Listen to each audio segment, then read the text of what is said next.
You've been told you're antisocial. Too quiet, too distant, too hard to reach. Maybe you've even started to believe it. But what if the truth is far more dangerous than their labels? What if your solitude isn't weakness at all, but strength disguised? The world calls you antisocial because you don't play their game. You don't chase shallow validation. You don't waste your breath on meaningless noise, and that unsettles people more than you realize.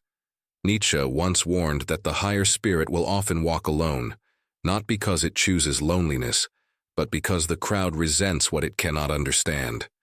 And Jung might say your silence isn't rejection, it's individuation, your soul protecting itself from the herd. Here's the paradox. The more awake your mind becomes, the more distance you feel from those who are comfortable with triviality. You notice patterns others ignore. You sense the emptiness in their conversations.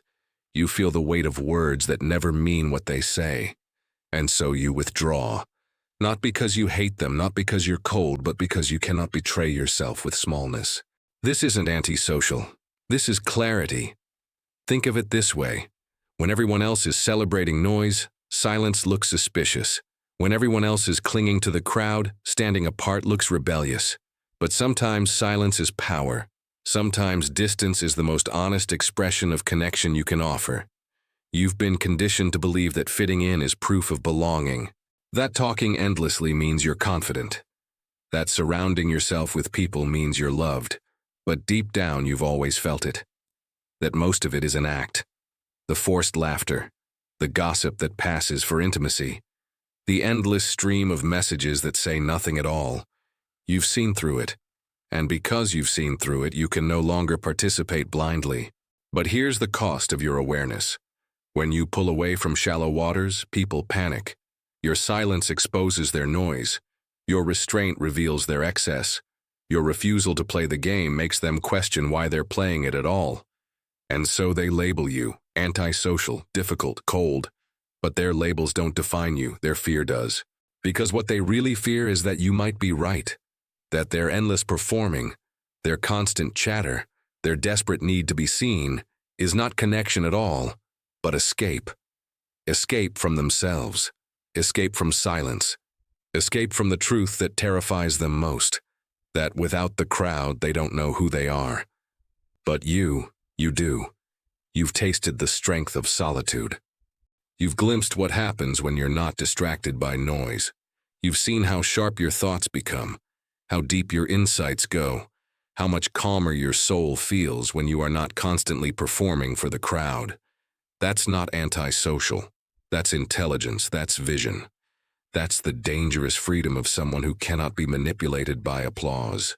And if you've ever felt guilty for preferring your own company, for leaving the party early, for staying quiet when others shout, let me tell you now, that guilt is misplaced.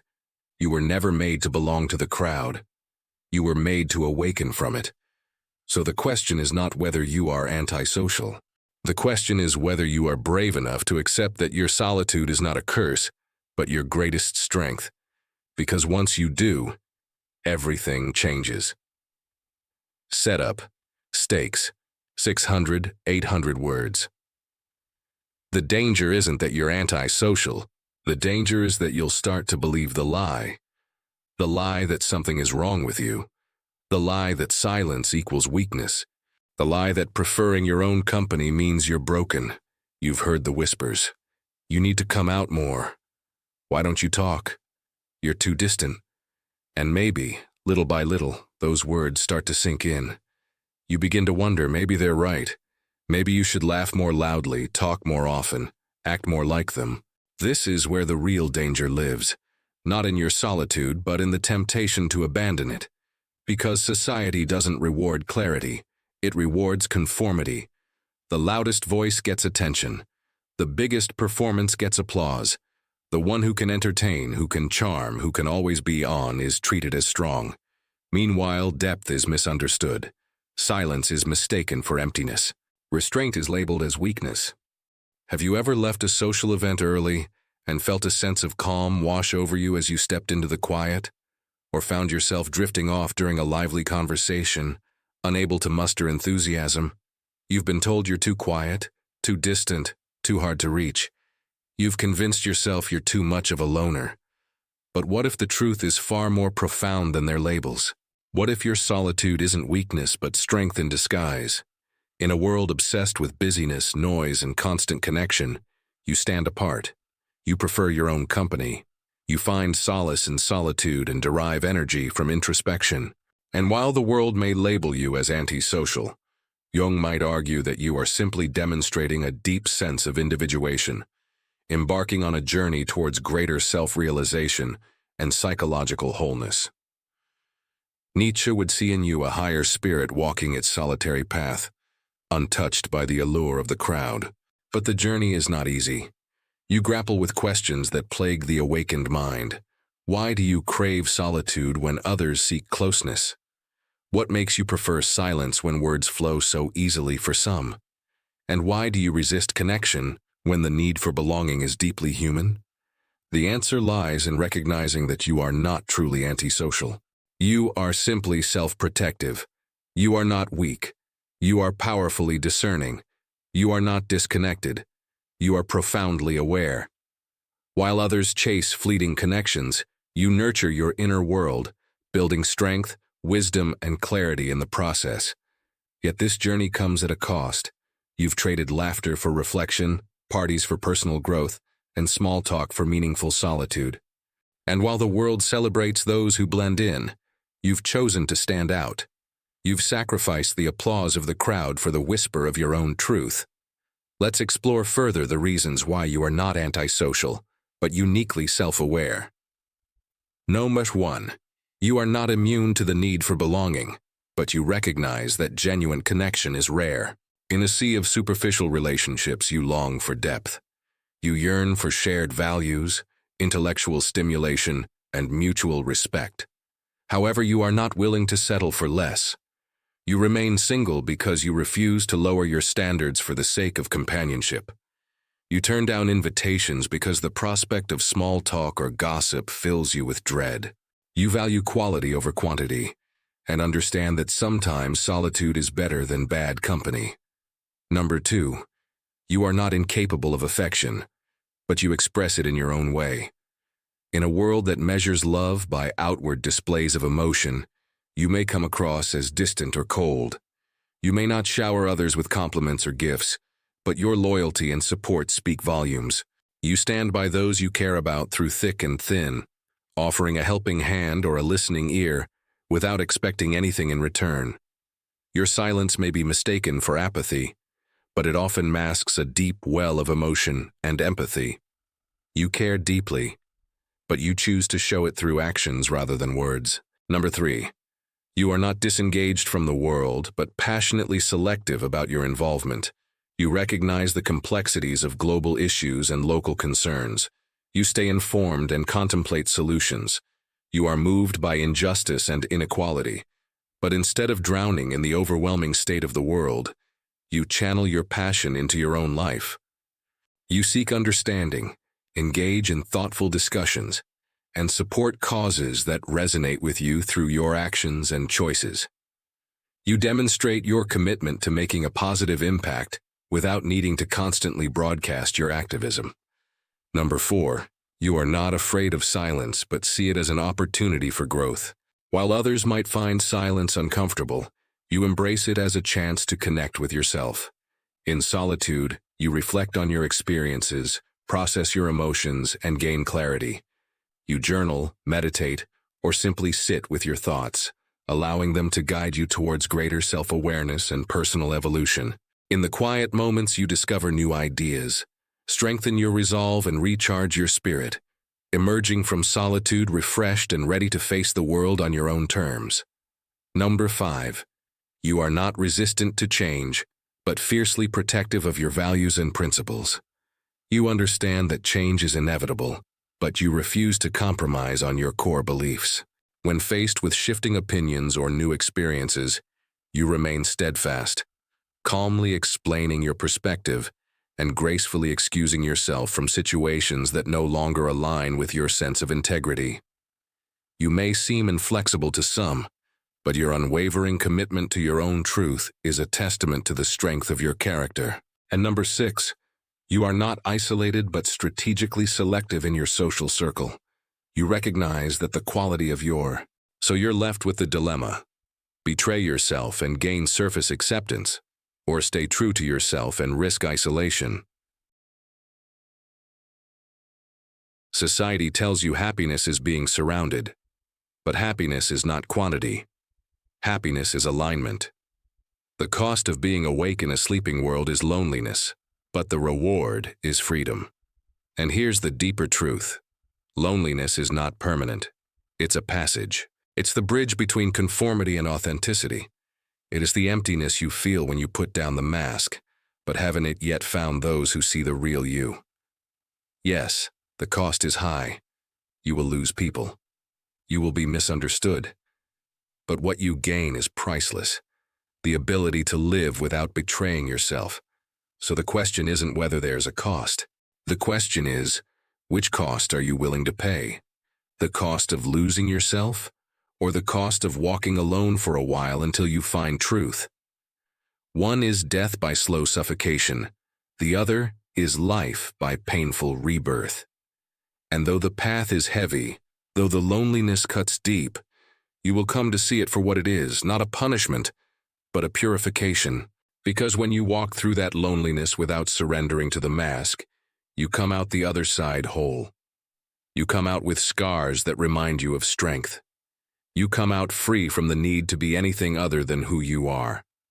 That is the paradox of awakening. You lose the crowd, but you find yourself. Here's where the shift begins.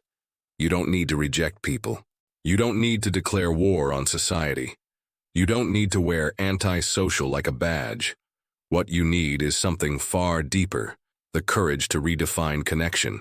Because true strength isn't about disappearing forever.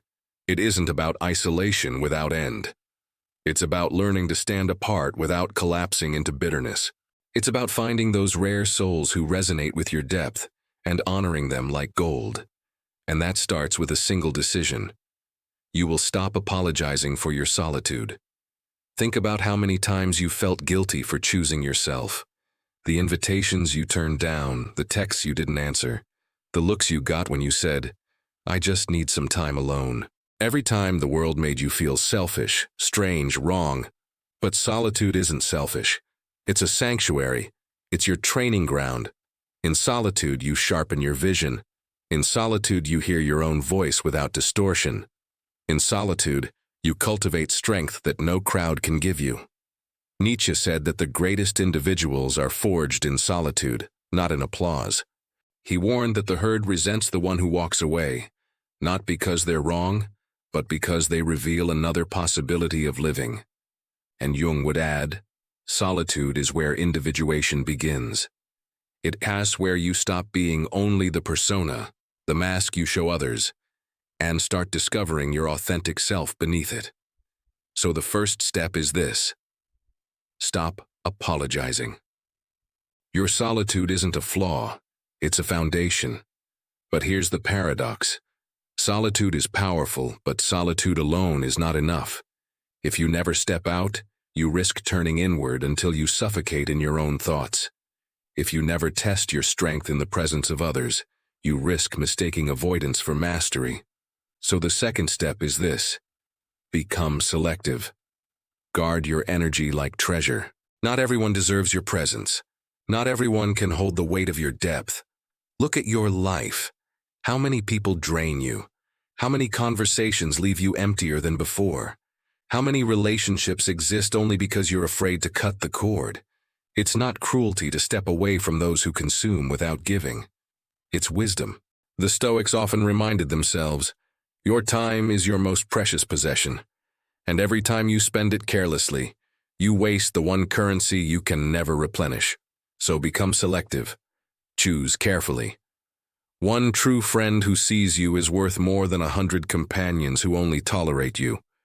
One honest conversation is worth more than a lifetime of empty noise. And here comes the third step.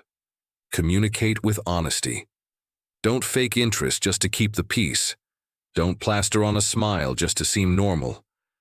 Don't abandon yourself in order to be liked. At the same time, don't isolate completely. Don't lock yourself so tightly that no one can ever reach you. Instead, share selectively. Offer pieces of yourself to those who can hear you. Test the waters with small truths. And when you find someone who doesn't flinch at your depth, trust them with more. Because honesty is a filter. The ones who can't handle it will leave. The ones who can will stay. And those are the only ones who matter. This is what Nietzsche meant when he spoke of greatness requiring the courage to stand apart.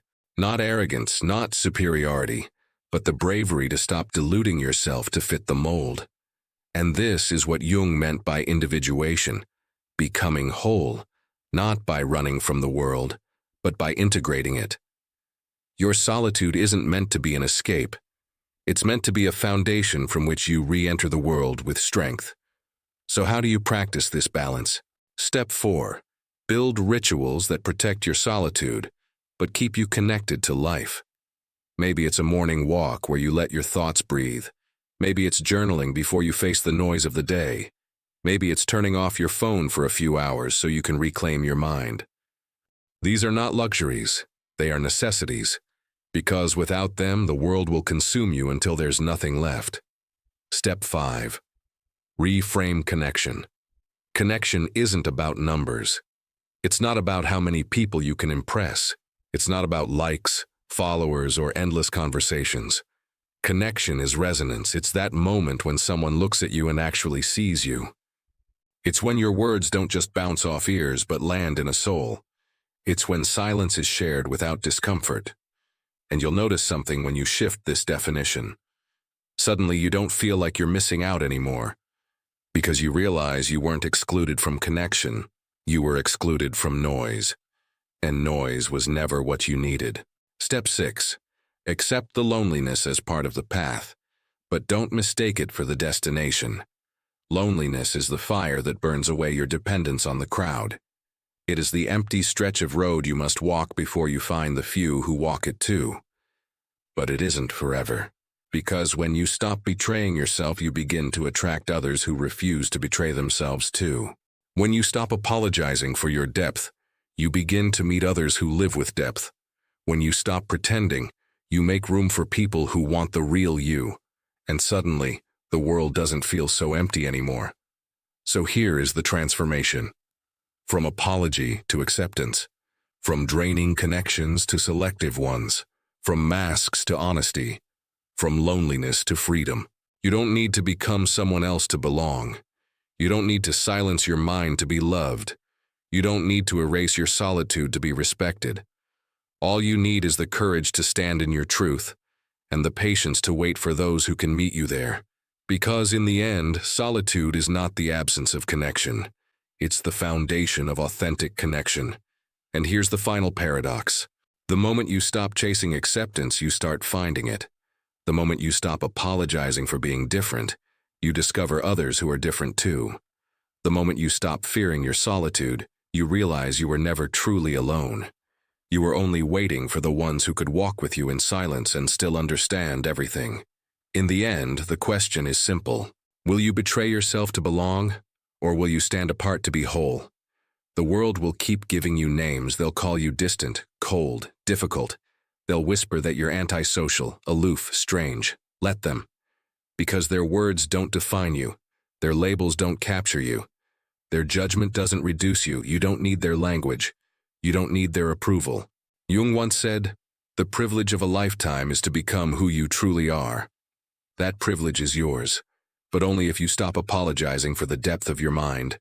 Only if you stop trading your vision for their comfort. Only if you dare to walk alone when the crowd chooses blindness. Remember this, solitude is not a curse, it is a sanctuary. Silence is not emptiness, it is clarity. And being misunderstood is not failure. It is proof that you are seeing what others cannot yet face. The more you awaken, the less you will fit in. The more you see, the harder it will be to play the old games. But this is not a burden. It's a birthright. Because while others waste their lives chasing noise, you are learning the art of stillness. While others drown in shallow approval, you are building depth that cannot be shaken.